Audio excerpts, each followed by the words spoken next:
Only hours earlier, Dennis Wooldridge was imagining the scene of a terrorist attack on New York for his novel. Now, he and his elderly father found themselves right at the heart of one. Ce 11 septembre 2001 a eu lieu l'une des coïncidences les plus effrayantes de l'histoire.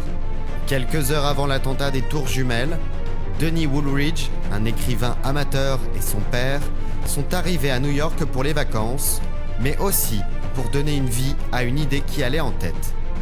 Écrire un livre sur une attaque terroriste dans la ville. To research it, he traveled to New York and checked into a hotel. It was the 22-story luxury Marriott at the foot of the Twin Towers. L'idée de Denis était de s'inspirer de la ville qui ne dort pas, mais de passer également quelques vacances reposantes avec son père. Cependant, le voyage allait prendre un tournant tragique qui allait changer leur vie à tous les deux pour toujours. Les Wooldridge ne savaient pas que leur visite au Mirador des Tours aurait un avant et un après. Oh, there's another one. Another plane just hit. Right. Oh my gosh. Another plane has just hit. It hit another building. En une question de quelques minutes, la fiction que Wooldridge voulait écrire était devenue une réalité terrifiante.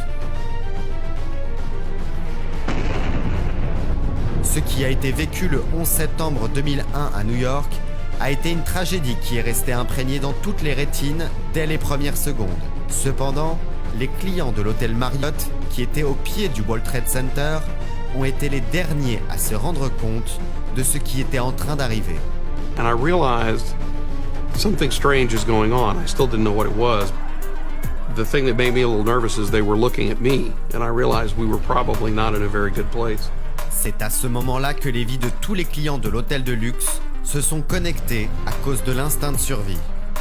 There was one irony after another, one odd coincidence, if you believe in coincidence, after another. People whose lives are linked in very strange ways. Car c'étaient tous des inconnus qui, pour des raisons très différentes, étaient arrivés dans cet hôtel et avaient vécu la pire expérience de leur vie. I saw papers fluttering down into the street. So, I said, must have been a big wind blew up off of the harbor. Les histoires de chacune des personnes qui étaient au Marriott avaient beau être très différentes les unes des autres, elles sont finalement devenues une série de récits qui allaient aider à expliquer comment ils s'en sont sortis par miracle. Car au-delà de ce que chacun d'entre eux a vécu, ils sont tous devenus les personnages d'une histoire d'horreur. Se estila que fue un ataque terrorista.